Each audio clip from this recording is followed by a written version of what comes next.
appellate judge from New Mexico.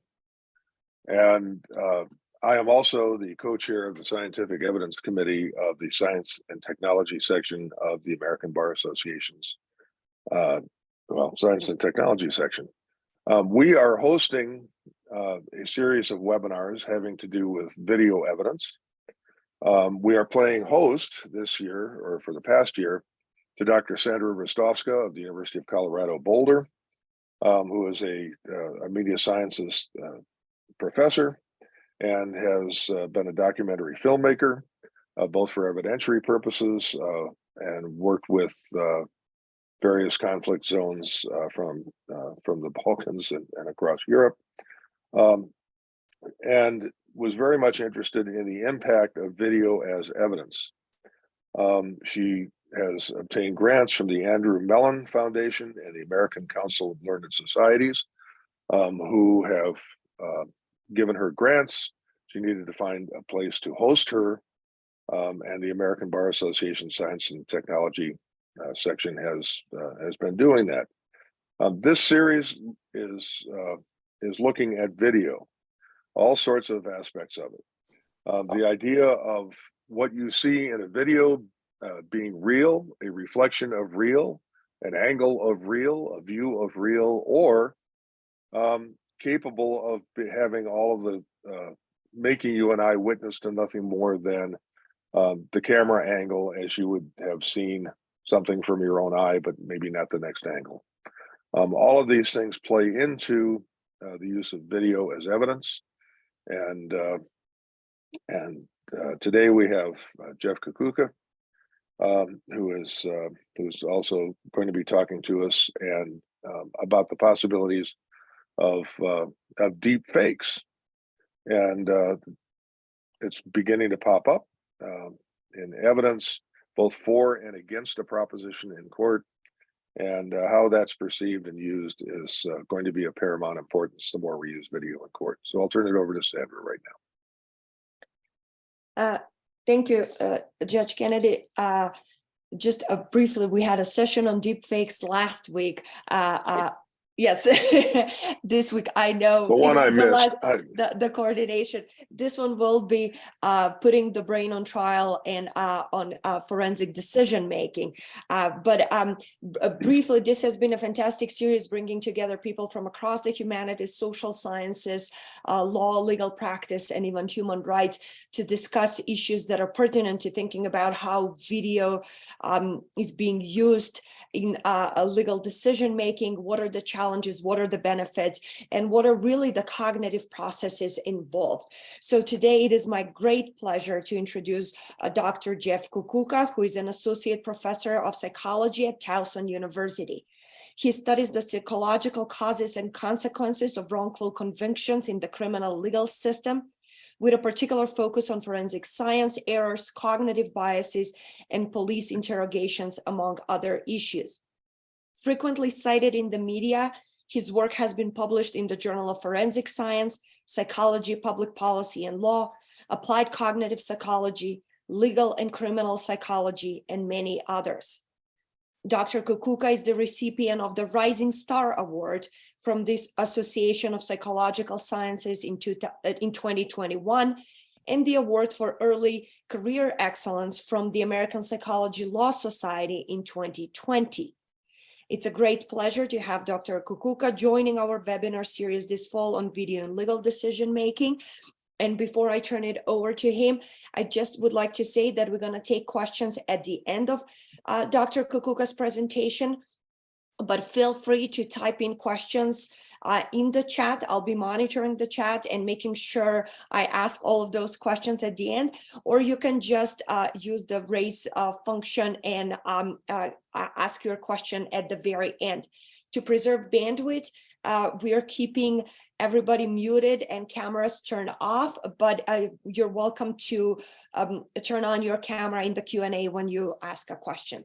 So thank you so much. And Dr. Kukuka, on to you. Thank you, Sandra.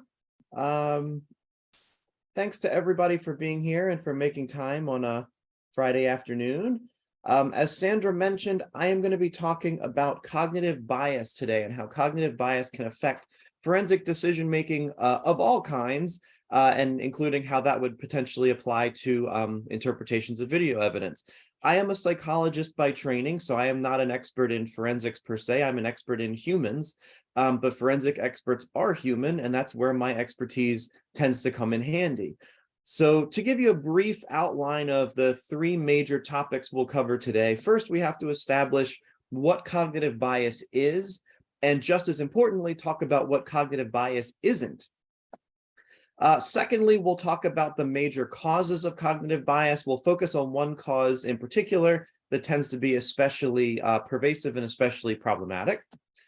And then we will talk about how laboratories can and should go about addressing cognitive bias or the potential for bias in their work, and why there's been why some labs and some examiners have been slower to implement these protective measures than others have. Before we do that, though, we're going to do a little activity.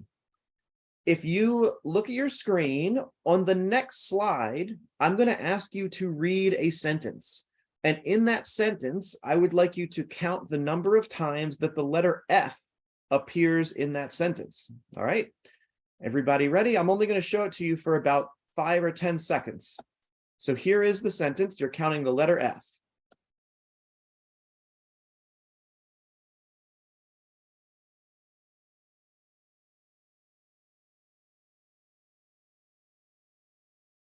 All right. If you feel so brave, go ahead and put in the chat, how many F's did you see in that sentence? 4, 3, 3, 4, 3, 4, 3, 5, 3. So I'm sensing some disagreement here. You all looked at the same slide, you looked at the same information, and yet somehow you all saw somewhat different things. And in fact, everyone is wrong. There were 6 F's in that sentence. Now, those letters were right in front of you. You could see them. You are an expert at reading. You've been reading for decades. But for some reason, despite the fact that that information was right in front of you, you didn't see it. And many of you looked at the same information and came away with different conclusions about the same information. That's what we mean when we talk about cognitive bias. In a nutshell, cognitive bias refers to the fact that sometimes we miss information that's right in front of our face. And it's a natural byproduct of how the brain works, as I'll explain in just a second. And it can lead people to look at the very same evidence and interpret it in very different ways. Before we talk in more detail about what cognitive bias is, let me briefly clarify what cognitive bias is not. If you look up the word bias in the dictionary, it's a very charged term. You'll see words like unreasoned or prejudice, for example. And when you accuse someone of bias, they may become defensive. We're also, I'm sure, familiar with high-profile cases of fraud and misconduct in forensic laboratories that some have described as evidence of bias. But when psychologists like myself use the term bias, we're not referring to these sorts of things. Cognitive bias is part of how our brain works. It is not synonymous with deliberate prejudice. It is not synonymous with fraud. It is not synonymous with incompetence or laziness or dishonesty.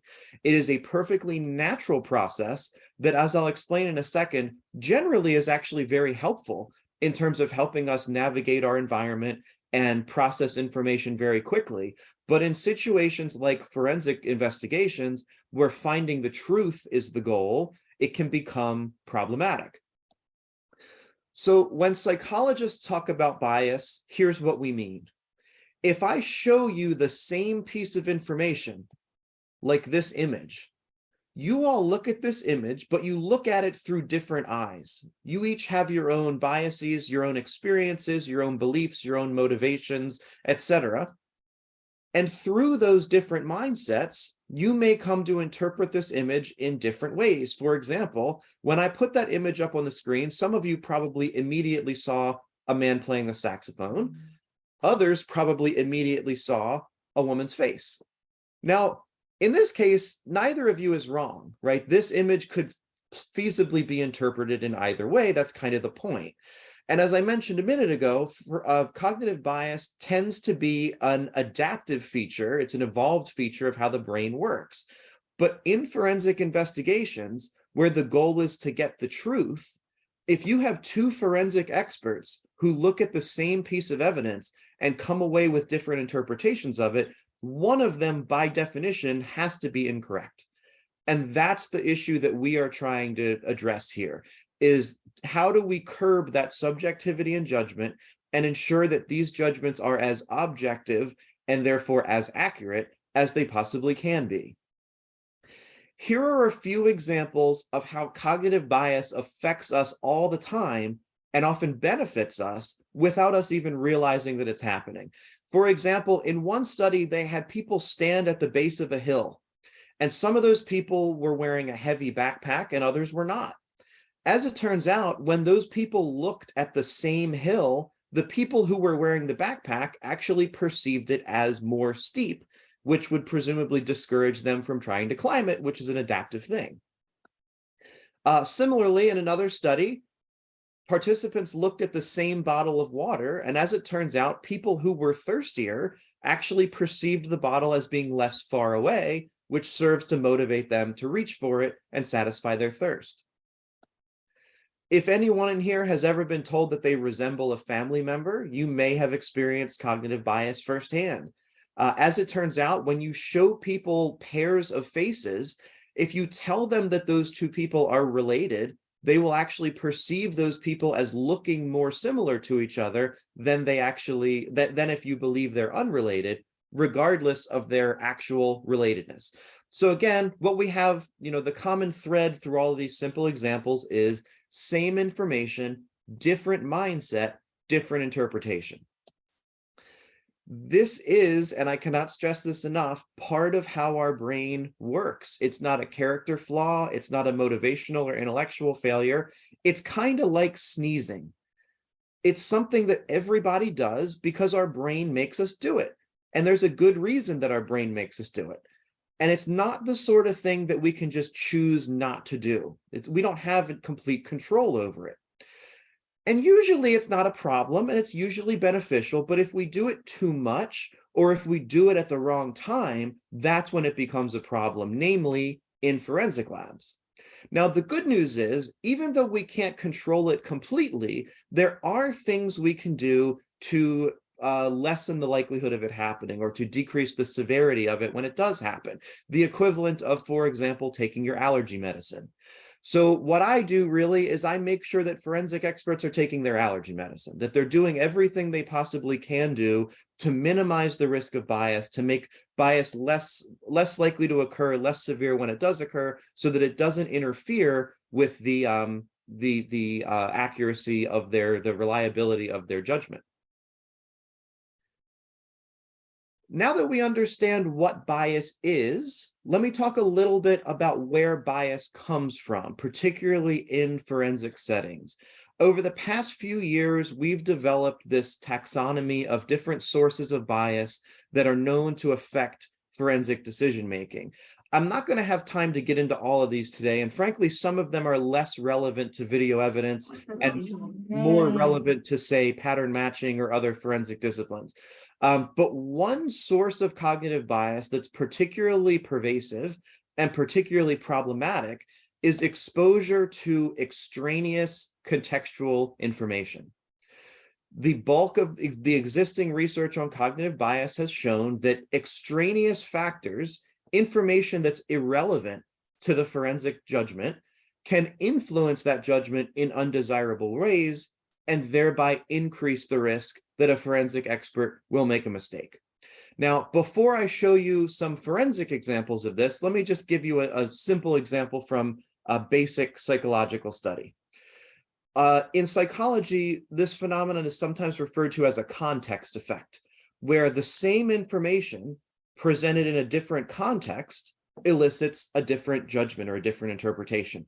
For example, here's another one of those ambiguous figures like the one I showed you before. One could easily interpret this as a swan facing forward or as a squirrel facing away. But if I were to present that same figure sitting on a tree limb, you'd be more inclined to perceive that figure as a squirrel because of the context cues that surround it. If I've put that same figure in a pond surrounded by, lily pads and cattails and whatnot, you would be more likely to perceive it as a swan, even though the information itself is exactly the same. Now, in forensic settings, this can create problems because it not only can lead examiners to error, it can also result in faulty evidence being double counted in the decision-making process. Here's what I mean by that. In one early study of cognitive bias in forensics, the researchers recruited a small sample of fingerprint experts, and they showed them pairs of fingerprints that, unbeknownst to the experts, they had analyzed previously in their careers and had given a judgment about.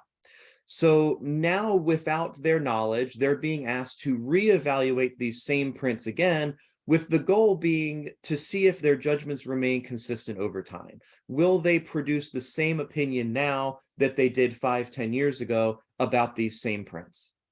Now, here's the catch.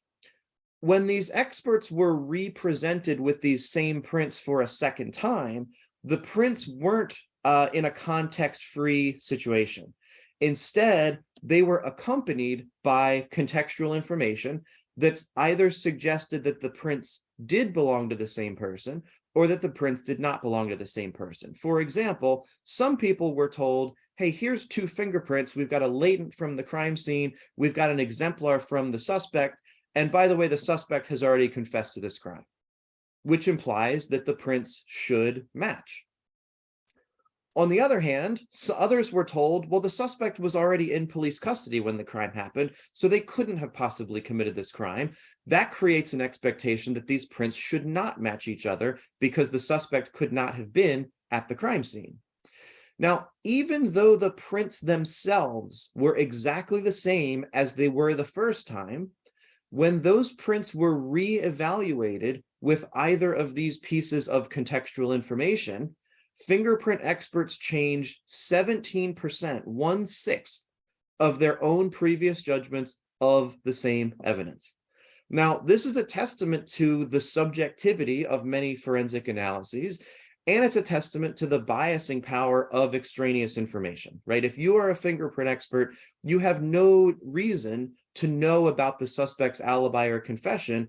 As it turns out, that can actually sway your opinion and result in a very, very costly mistake that either wrongly implicates an innocent person or allows a guilty person to remain free to reoffend. We recently published a paper showing a similar phenomenon with respect to medico-legal decision-making. In other words, manner of death decisions made by medical experts. So in this study, we recruited a fairly large sample of medical experts, and we gave them one of 2 versions of a case file to read, and we wanted them to give their opinion as to how the person in the case file had died. Was their death natural? Was it an accident? Was it a homicide, etc.? Now, in both versions of this case file, the documents describe the death of a young girl who was found unresponsive in her home, was taken to the hospital by a family member, and passed away at the hospital shortly thereafter. And we also included in those case files descriptions of the child's specific injuries, largely head injuries, that were observed upon her arrival and examination in the emergency room. Now, here's the catch. We changed 2 small and medically irrelevant details between these 2 versions of the case file. So in one version, we told participants that the child was white and that the person who found the child unresponsive and took her to the hospital was her maternal grandmother. In the other version of the case file, the child's injuries, history, age, etc. were all exactly the same. The only difference was, in that version of the case file, the child was Black, and the person who found the child unresponsive and took them to the hospital was her mother's boyfriend. Now, if in fact medical experts are basing their manner of death decisions solely on the relevant medical information, meaning largely the injuries that the child presented with, we shouldn't see any difference in manner of death decisions between these two versions of the case file. However, that's very much not what we found. When medical experts were told that the child was white and brought to the hospital by her grandmother, they were about twice as likely to believe that the child's death was an accident as opposed to a homicide. But when given the same medical information, same injuries, same history, etc., but changing those two small details about the child's race and the child's caretaker, now all of a sudden, if the child was Black and brought to the hospital by her mother's boyfriend, they were about 6 times as likely to believe that the death was a homicide. Now, you can imagine the implications of these judgments and how they would shape the course of the investigation or lack thereof, depending on the medical expert's opinion, and how these decisions could easily result in a miscarriage of justice in either direction. The two studies that I just described, fingerprints and autopsy decisions, those studies are not a fluke. I don't have time to talk about all of these studies in detail today, but there is now a wealth of research showing that extraneous contextual information can unduly influence forensic expert opinions in all sorts of different forensic domains. Everything from DNA, which we normally consider very reliable, even judgments of complex DNA mixtures have been shown to be subject to cognitive bias, all the way down to blood spatter, digital evidence, toxicology results, ballistics comparisons, and so on. These findings have been replicated time and time and time again, which to psychologists like myself is not surprising because we've known about cognitive bias for a very long time, right? Insofar as forensic experts are human, there's no reason to believe that they wouldn't be subject to cognitive bias just like everyone else. And this isn't a phenomenon that plays out only in a research laboratory. I've seen this in my own cases time and time and time again. I'm often retained to work as an expert witness in cases where there is a dispute over the reliability of forensic evidence, whether the expert might have been biased, whether the expert followed appropriate procedures, and so on. I'm going to start with one particularly egregious example where a medical examiner was asked to conduct an autopsy, and they said, well, the autopsy didn't show any evidence of suffocation, but prior to my autopsy, the police told me that they had evidence that suffocation had occurred. So even though I didn't find any medical evidence of suffocation, based on the information that the police gave me, which I determined to be reliable, I opined that the death was in fact a homicide and that the cause of death was smothering. You don't normally, in my experience, see such blatant sort of influence and an awareness that one's opinion was influenced in this way, which, as you can imagine, is highly improper. Usually, instead, what you'll see is that the expert was exposed to information that was irrelevant to the task at hand, right? So, for example, knowing that there was previously a restraining order against the husband in a particular case, that's not relevant to comparing fingerprints. That's not relevant to comparing ballistics, right? The judgment should be based on the physical evidence that falls within the purview of the expert's expertise. Telling an expert that a child went unresponsive while being watched by a pedophile, that is going to create expectations that might influence the subsequent medical evaluation of the child's condition. It might lead you to interpret things differently or conduct the analysis in a different way where you're seeking out certain types of information and therefore overlooking or disregarding other pieces of information that don't fit with your preconception about what happened here. Similarly, in another case, a medical doctor was given all sorts of information, such as that the mother was suffering from postpartum depression, that the mother was not currently working, that the mother was not the biological mother of the child in question. Again, these pieces of information, this social history is not relevant to the medical judgment at hand. So as I'll explain in a second, the ideal here is for the expert's judgment, to the extent possible, to be based solely on the relevant, objective, physical information, not prejudiced by knowledge of things that, frankly, they don't need to know. Now, unfortunately, although we have been advocating for forensic laboratories to take steps to protect their examiners, insulate their examiners from biasing information, that hasn't caught on everywhere. And we also have the backing of the Department of Justice on this. The National Commission on Forensic Science released a report a few years ago and said very explicitly, forensic science service providers should only rely on task-relevant information, and laboratories should take explicit steps to avoid exposing their examiners to task-irrelevant information that might influence their judgment and lead them to error. And we have, I don't want to understate the progress that we've made over the past 10 years, but we have a ways to go still. Because in many jurisdictions and in many labs, exposing examiners to task-irrelevant information is actually the norm. It's part of the process. And to substantiate that point, one team of researchers collected evidence submission forms from fingerprint laboratories across the entire United States to see what sort of information fingerprint experts are routinely given along with the fingerprints that they're being asked to evaluate. In that analysis, they found that a lot of those evidence submission forms routinely expose fingerprint experts to information that they frankly don't need. For example, almost half of them note what the race of the suspect is and the race of the victim is. Almost half of them note if the suspect has any prior criminal history. That's information that should have no bearing on the expert's judgment of the fingerprints, of the physical evidence, but we know now that it can and does. So the ostensibly obvious solution here is to protect examiners from task-irrelevant information. If they don't need it, don't give it to them. And what some laboratories have since done, informed by the research that I described previously, is at minimum, revisit their evidence submission forms and redact any sections that aren't critical, right? Information that they don't need. They have the self-awareness to say, we don't need this. Let's remove this question. Let's remove this section.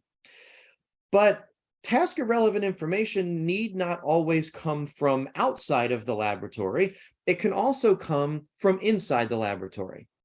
I'm guessing most folks in this room are familiar with the process of verification, where when a forensic expert makes a judgment, that judgment is then independently verified by a colleague, which serves as a check against error, right? The idea is that errors won't be repeated, so it acts as sort of an internal peer review quality control mechanism. Unfortunately, though, in many laboratories, what we see is the second examiner who's asked to verify the original examiner's opinion, they're made aware of the original examiner's opinion in advance, which creates inherent pressure to conform to that opinion. Now, this is pretty intuitive, right? Anyone here who's ever gone to a doctor or an auto mechanic and said, you know what, I want to get a second opinion on this. I want to go to a different doctor. I want to go to a different mechanic. You'd be foolish to walk in and say, I already saw a mechanic about this and here's what they said, right? You want that second mechanic, that second doctor to give you their independent, unbiased opinion, not to be prejudiced by knowing their colleague's previous opinion. In forensics, we see this happen all the time. When the verifier knows what the original examiner's opinion was, they're inherently motivated to conform to it, which kind of defeats the whole point of verification in the first place, right? In one study, for example, they implemented a blind verification program in a firearms laboratory. So some examiners for a few months were aware of their colleague's opinion before they gave their own. And then for a few months after that, they were unaware. What happened was when examiners were aware of their colleague's opinion, they only disagreed with their colleagues about 1/8 of the time, 12%. But then when they switched to a blind verification procedure, and the second examiner was no longer aware of the opinion that they were being asked to corroborate, now they disagreed about 42% of the time, which again highlights the fact that there is this inherent pressure to corroborate what the opinion that your colleague has come up with. Unfortunately, though, it undermines the independence of your verification and therefore defeats the purpose of verification in the first place. So we have some good ideas, at least in theory, about how to protect against bias, right? We can make sure that examiners are insulated from potentially biasing information, that laboratories revise their submission forms to exclude such information, that they carefully limit their communications with investigators and other agencies that might provide biasing information. We know that we can conduct blind verification procedures so that the original examiner's judgment truly is corroborated in an independent and unbiased fashion. So why aren't more laboratories doing this?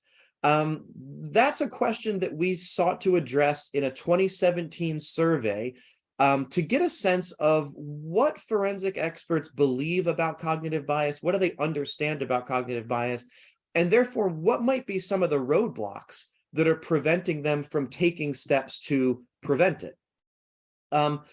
In this survey, one of the first questions we asked, it was a set of 3 parallel questions.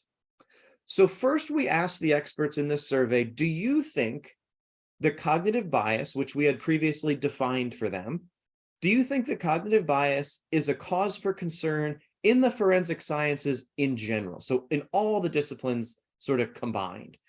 And we were encouraged to see that many of them said, yes, I do think this is a problem. 71% said, I do believe that cognitive bias is a problem in forensic science as a whole. Then we rephrased the question a bit and we said, well, okay, what about in your specific discipline? So in fingerprinting, in document examination, in arson investigation, whatever it might be, do you think that cognitive bias is a problem for your colleagues and in your domain? That number dropped to 52%. So here we have a subset of people saying, well, yeah, it's a problem, but it's a problem for them. It's not a problem for us, right? We don't suffer from this. And then in the third question, we got even more personal. We said, what about you specifically? Do you think your own judgments could potentially be subject to cognitive bias? You see where I'm going with this, 26%. So what we have here is a lot of folks saying, well, they're the problem, not me, right? It's the guy down the hall. It's the guy in the other building. It's not me. I'm not the biased one. And when you end up with a lot of people standing around pointing the finger at each other, progress doesn't get made, right? Because everyone sees everyone else as the issue. This is actually a well-documented phenomenon in psychology called the bias blind spot, where generally speaking, we have a much easier time noticing when other people are biased than we do noticing when we ourselves are biased, because we all want to think of ourselves as unbiased, but the unfortunate reality is we all suffer, myself included, from these cognitive biases because it's part of how it's so hardwired in us, we can't switch it off. Even among the folks who recognize that they themselves are susceptible to bias, what do they see as effective strategies for mitigating bias? We asked a number of other questions. One of those questions was, essentially, do you think that you can avoid being biased by just trying super hard not to be biased? So an examiner who makes a conscious effort to set aside their biases is likely to be influenced by them. 71% of our respondents said, yeah, I think that's good enough. I think as long as I'm aware of the bias and I try really hard to be impartial, that it won't affect me.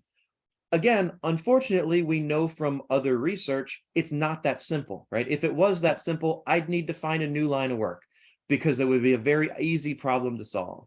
But again, because this is so ingrained in how our brains work, it requires outside intervention. No amount of awareness, motivation, etc., is enough to overcome this problem. One other question you might have, and this is particularly relevant, I think, for a symposium on video evidence, is does technology prevent bias? So for example, if a human examiner uses a sophisticated technology to sort of augment their analysis, does that in and of itself make them less susceptible to bias? Take, for example, fingerprint examination. As many of you probably know, there's a large computerized database called APHIS. You can enter in a latent print, and it will return a list of potential matches that are in the system, potential candidates, in ranked order from what the computer determines to be most likely to least likely. What these researchers did about a decade ago is they said, I wonder if, in addition to being obviously extremely helpful, APHIS could also be a source of bias. Meaning, are people overly trusting of the APHIS results? So what they did is they did a bunch of APHIS searches, put in a bunch of latent prints, got the output ranked order of potential matches, and then they took those and they mixed them up. So the one that APHIS actually identified as the #1 most likely might now be 3rd on the list. And the one that APHIS identified as the 6th most likely might now be the 1st on the list, and so on. What these researchers found was, regardless of how the prints were randomized, whichever one showed up first is the one that the experts spent the most time looking at. And consequently, that was the one that they were most likely to believe was a match, even if it wasn't. So when they randomized the order of the APHIS results, the candidates that appeared 1st and 2nd in the list generated the largest number of false identifications, presumably because participants thought, well, the computer identified it as a match, so I'm going to go along with what the computer says. So if willpower doesn't protect against bias, if technology doesn't protect against bias, what does? And, as they say, an ounce of prevention is worth a pound of cure. And that's sort of the situation in the forensic sciences as well. Over the past few years, we've developed a procedure called linear sequential unmasking, which in a nutshell encourages experts to be more thoughtful and more transparent about how exactly they make their decisions. And as I'll explain in a second, these don't need to be costly or time-consuming changes. It just needs to be thoughtful and grounded in a solid knowledge of human decision-making. So all too often, when a forensic expert is asked to make a decision, they receive all sorts of information, and they receive it in sort of a random or incidental way. There's no clear structure to it, right? So you might receive a phone call from a detective. You might happen to run into a colleague. You might happen to learn about this. It's very sort of unplanned, unstructured. Our proposition is, when we have this body of information, before we give it to the examiner, we first make some strategic decisions about what information we want them to receive, what information we don't want them to receive, and in some situations, maybe some information that we think they should receive first because it's most probative, most objective, and what information might be useful but might not be useful right away, that we might want them to receive sort of later in the process. So this requires a colleague to sort of work as a case manager or an intake person to receive this information, go through it, and make some strategic decisions about what information they want to provide to the designated examiner and what information they should be shielded from. Specifically, any information that is irrelevant to the task, so things like a confession, things like social or criminal history, things like race, that information should be redacted, right? Unless there's good reason to believe that it is in fact relevant to the decision-making process, there's no reason to give it to the examiner. It can only create problems, as we've seen in the studies I mentioned previously. Then with respect to information that's relevant, there's still a continuum of relevance, right? So we proposed 3 criteria that laboratories can use to prioritize, to optimize the order in which examiners receive information. How relevant is it? How objective is it? And how biasing is it? So with respect to video evidence is actually a perfect example. If there is a video of an alleged crime, and there's also an eyewitness account of an alleged crime, we know that the video is going to be more objective, right, than the eyewitness account is. So under this procedure, the examiner would receive the video first before being exposed to the eyewitness account. But if they decide that the eyewitness account is relevant, they can certainly review that later, with the caveat that they document A, that they reviewed it, and B, whether and how that new information changed their opinion. Now, to help facilitate this process, we recently developed and published what we call a toolkit, including a worksheet, a one-page worksheet that laboratories can use, can incorporate into their standard procedures to document what information they reviewed, when they reviewed it, and what, if any, steps they took to protect themselves against bias. Here's what that worksheet looks like. I won't have time to go into it in extreme detail, but again, the goal here is transparency. Transparency about the basis for your decision, transparency in terms of how your decision might have evolved over time and when exactly your opinion changed, so that when folks like me or investigators or judges or whoever else go in and review these documents, your decision-making process and the justification for your decision is very clear.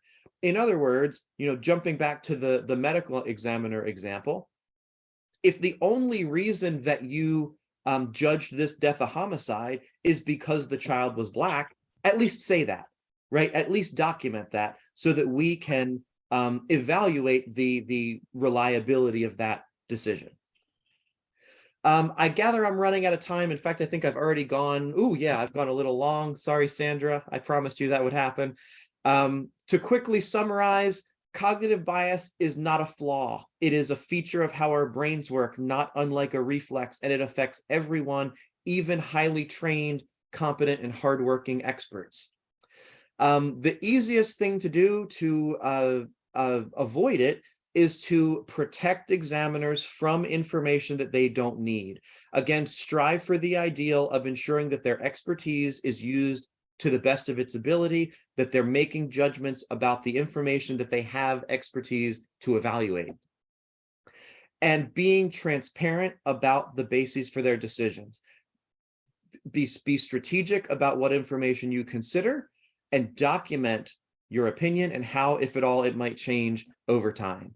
There's me. Here's my contact information should we run out of time and there are additional questions that I don't get to answer. You can also follow me on Twitter if you're into that sort of thing while it still exists. It was a pleasure being here today. Again, I apologize for going a bit over, and I hope we have some time for some good questions. Thank you so much, Dr. Kakuka. This was fantastic. No apologies necessary for going over time. There are some questions in the chat, and I believe some are more for clarification or further explanation. So I'm going to start with those, and I invite everybody to either type their question or raise their hand so they can ask a question. On the numbers game, somebody asked, does speed affect how many Fs we saw, or is that the point? So yeah, the short answer is yes. If I let you look at that slide for a half hour, you probably would be more likely to see all 6 of those Fs. But as you know, the point here is, as you become an expert, you learn what information is important and what information is less important. So as you sort of acquire expertise, you're able to process information more efficiently, which generally speaking is a good thing, right? However, that efficiency can sometimes backfire if it leads you to overlook information that is actually important. And this is a very simplified example of that, right? Because everyone in this room is an expert at reading, we have learned over time that the word of, OF, is a fairly unimportant word. So when we're reading a sentence like the one I showed you, your brain sort of subconsciously just skips over it because you've learned, oh, it's of, it doesn't, that's a meaningless word. It doesn't matter too much.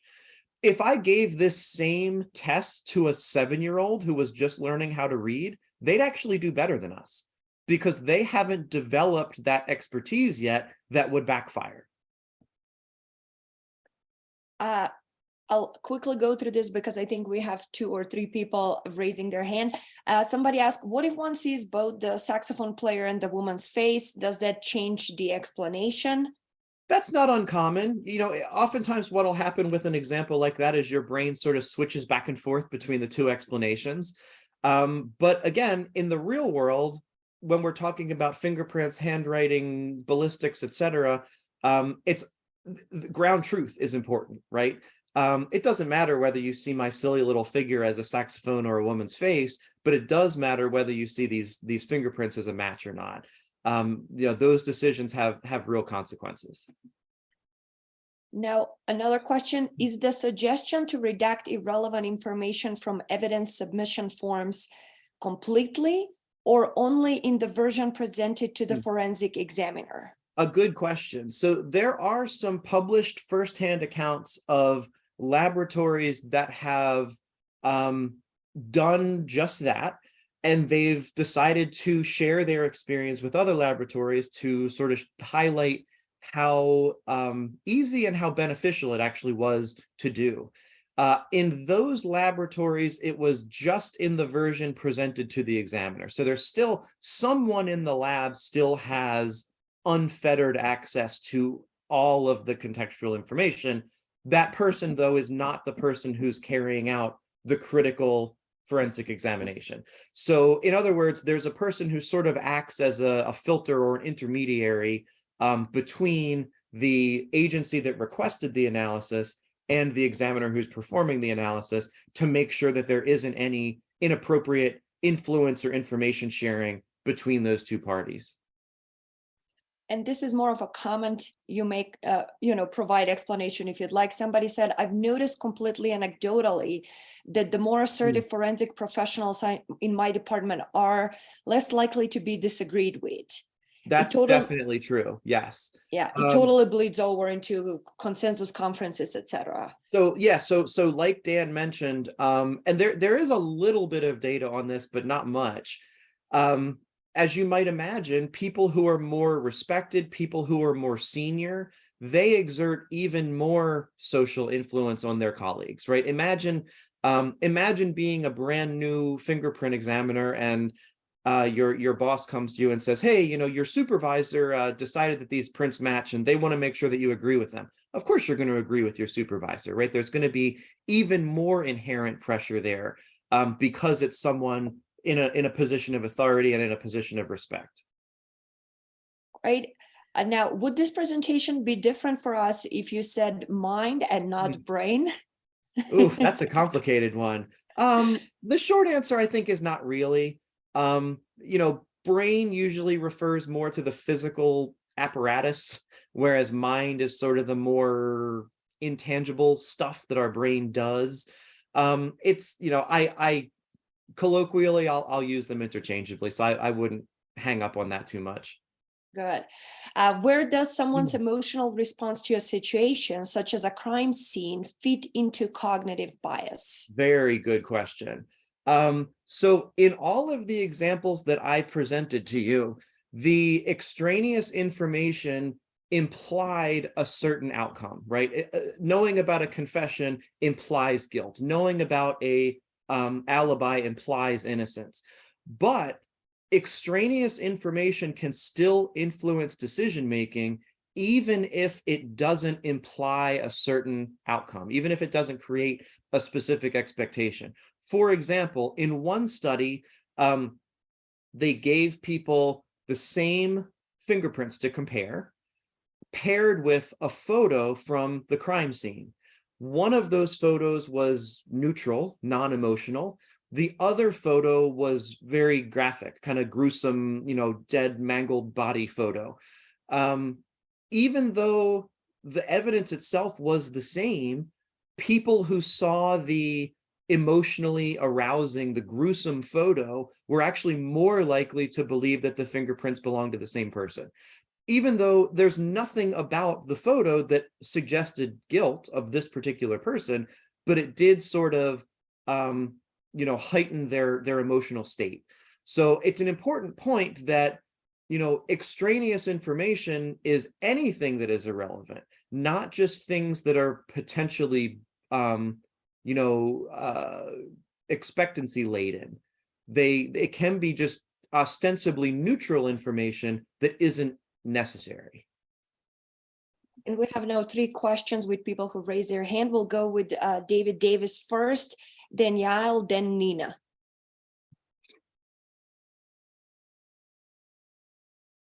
Hey, Yes, David. hi, Jeff. I can't show my video. I can't control it right now, but that's okay. Oh, no worries. As long as you can hear me. Oh, start my video. Okay. It's probably better that you see me too. Oh, there you Okay. are. Hey, yeah.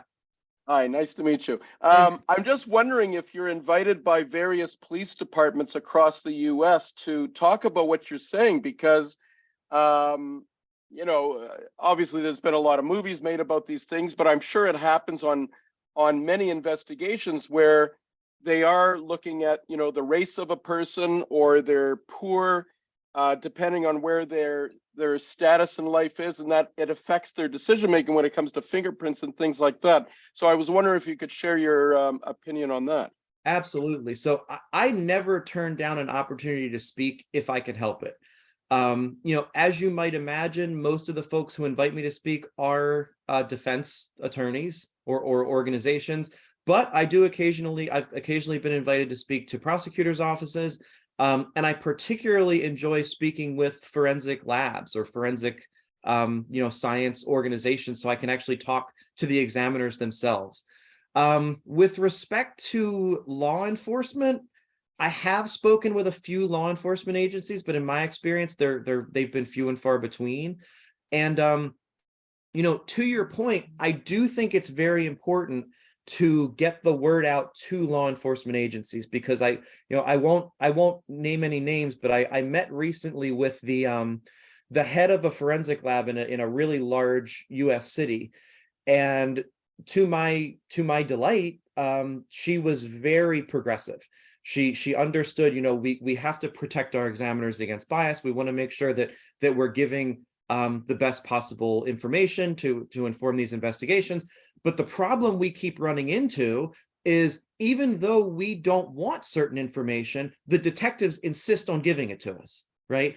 And I actually have some interesting data. It's not published yet, but I'm hoping to publish it soon, where a colleague of mine surveyed forensic examiners. I surveyed law enforcement to see if there's a disconnect between the sort of information that detectives want to provide and the sort of information that forensic experts want to receive. And generally speaking, detectives want to give them a lot more information than they actually want. So I do think that's an important direction for the future, and sort of recognizing that the influence goes both ways, and no matter how enlightened the forensic lab is, we have to make sure that the detectives aren't, knocking on their door and sort of giving them a bunch of stuff that they don't want. Yeah, and I think that's going to be, everyone's agenda for the future is to try to convince the Department of Justice to make this a mandatory learning experience for all new investigators. I totally agree. And look, we're very cognizant of the fact that a lot of forensic labs are understaffed, underfunded, that, we can't propose any sort of pie in the sky solution that's going to require hundreds of thousands of dollars to implement. That was part of the motivation for creating that worksheet that I mentioned a minute ago. Is it perfect? No. But it's something that you can implement, in probably 72 hours if you really needed to. Thank you. Yael? Hey. Hi, old Jeff. friend. How you Excellent. doing? Nice to see your face. Excellent presentation. I actually wanted to follow up on that about, I think the linear sequential unmasking worksheet is really, really interesting. I'm curious, what in your example that you gave specifically in terms of this medical decision and race, it sort of evoked for me bats and challenges to peremptory challenges, and the idea that if you were making a racially motivated reasoning was driving you, in some ways that stopgap in the system just forces you to come up with another rationale. Some other excuse. And I'm curious whether there's some thoughts about whether the worksheet might just be a vehicle for people to come up with like they'd have to on Hmm. paper come up with some other rationale. And maybe that's good because it's forcing them to think about things more explicitly, but I'm curious what you think about that. That's a great question. We haven't tested that yet, but that's a fantastic question, because as you said, it may just say, oh, well, I think it's a homicide, but not because of race, it's because of this other thing. I will say that, so two thoughts come to mind, and I'm not sure either of them directly answers your question, but first, in some cases, as you can imagine, it may be impractical to mask certain information, right? Simple example, how are you going to conduct an autopsy on somebody without knowing their skin color, right? It's not possible, right? And that is something that we're still very much sort of wrestling with, and we're in conversations with pathologists about sort of how to strike a happy medium there. The other thing that comes to mind is the fact that, like you said, the worksheet is just getting them to think about these things and create transparency about these things. And the worksheet is partly motivated from my own experience working cases where I'm trying to sort of post hoc piece together, well, what exactly was this examiner told them? What is the basis for their decision? It would be so much easier for everyone involved if we could have some document that we point to that says, okay, this is the information they received, this is why they made the decision that they did. And it again, it's an imperfect solution. Just because they say this is the basis for their decision, as you know, people are not always super good at being introspective about why they made the decisions that they made.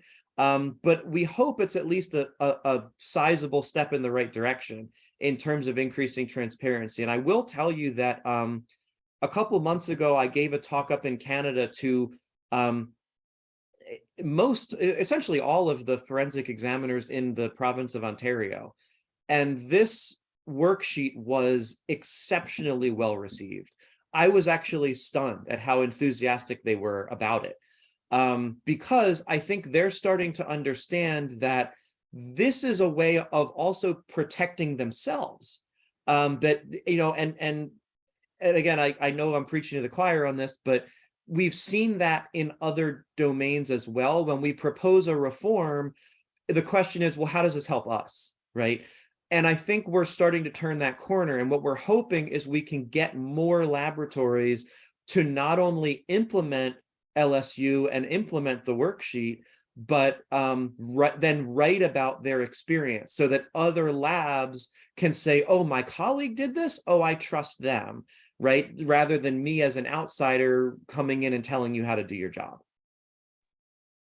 We have 2 minutes and 2 questions, so maybe we'll Perfect. ask them at the same time before we wrap up. Nina, would you like to ask your question? And Judge Kennedy, I noticed you had several comments. I'm not sure whether you want to ask it as a question. And if it's all right, I'd actually like to quickly address Thomas's question in the chat. But let's Nina ask the question and then you can answer both. Oh, I'm sorry. Yeah. Nina? Yes, thank you so much. I'm sorry I can't turn on my video, but thank you so much for a really, really insightful talk. So I should say maybe I'm coming from the background of anthropology. Okay. So I am sort of listening to this, thinking about how people have been encultured in certain ways and sort of trained to see and sense certain things. And so I want to push you a little bit on your when you say that cognitive bias affects all people, and it's sort of, we can't get around that, which I understand, of course, but I want to push you a little bit on how the way that what we have been taught, how that influences our cognitive bias and how that then again influences your work. Because in a way, it's sadly not surprising that it's when you have this example of how racism feeds into these decisions. So how does that feed into your work? So I can tell you there are a few very good studies on how bias can infiltrate anthropology decisions as well. I'll give you one quick example. So in one study, they asked forensic anthropologists to evaluate the same remains, and they half of them were told that the bones were found at a archaeological dig and weren't really given any other information. Others were told that the bones were found at the site of a mass genocide, which obviously creates a certain expectation. Even though the bones themselves were the same, the anthropologists were more likely to conclude that there were signs of trauma on the bones if told that they came from site A instead of site B. So it is a very sort of cross-cutting phenomenon, right? We've now replicated it in a bunch of different disciplines. You know, and I think if I'm understanding your question correctly, and I think it sort of ties into Thomas's question in the chat that I also wanted to address. The question is, well, is extra information always a bad thing, right? Why should we be content with making decisions based on less information when we could have more information, especially if that other information is in fact reliable? Here's the problem with that line of thinking. To be a forensic expert, you have acquired expertise in a specific domain, right? You are an expert at evaluating fingerprints. You are an expert at evaluating, video or audio evidence or whatever it might be. Asking experts to evaluate information that goes beyond their expertise is problematic because they're not qualified to do that. So even if the extraneous information is in fact reliable and leads the expert to a correct decision, it provides only the illusion of expertise. In other words, the correct decision isn't stemming from their expertise, it's stemming from something else. A very simple example of that would be something like, I personally have no training in fingerprint analysis. I'm no better, I'm sure, than the average person. But if every time I got a pair of fingerprints to look at, if I first knew the results of DNA tests, and I just said, okay, well, I'm going to, my opinion about these fingerprints is just going to conform to whatever the DNA test said. So if the DNA was a match, I'm going to say the fingerprints match. And if the DNA wasn't a match, I'm going to say that the fingerprints don't match. I could probably achieve a pretty good accuracy rate by doing that. But that doesn't make me a fingerprint expert. It just makes me a guy who is conforming to the DNA results. And then incidentally, I keep getting the right decision, right? So it creates the illusion of corroboration, which is really dangerous because the evidence risks being double counted in that way. Another example, if there's a confession and the forensic expert is aware of the confession and that confession influences their judgment, those two pieces of information are presented in court as if they are independent and as if they independently corroborate each other. But in actuality, the forensic expert's opinion is itself a product of the confession. So that confession is being double counted in the fact finder's decision-making, possibly without their knowledge. So it's a really important point to clarify because I've heard this argument from forensic experts, I don't know how many times, that, well, what if the extraneous information actually helps us reach a correct decision? That unfortunately doesn't make the problem any better. If anything, it just creates a false sense of security in your expertise. Thank you so much. We're already 4 minutes past our time. So unfortunately, we have to end this amazing discussion and amazing talk. I'll urge everybody to either contact Dr. Kukuka or go on Google Scholar. He has a public profile there with all of his publications that are well worth your time. And I think our discussion here is an evidence of that and how much interest this has triggered. In conclusion, I just want to make sure I thank the people who have made this webinar series possible. Lionel Della Mora, who is a staffer at the Science and Technology Law Section and ABA, has really been the backbone of the series. So thank you so much. Barbara Mitchell as well from this section, Judge Kennedy and Laura Poseski, who's the incoming section chair. They have all been a great supporter of the series and has helped in tremendous way. So on that note, Jeff, thank you so much for this enriching, productive, and thought-inspiring presentation and discussion. Our last webinar is next week, Friday, on policy and evidentiary questions involving police body cameras. So I hope to see some of you there. And thank you all so much again. Thanks, everyone. Happy holidays. Happy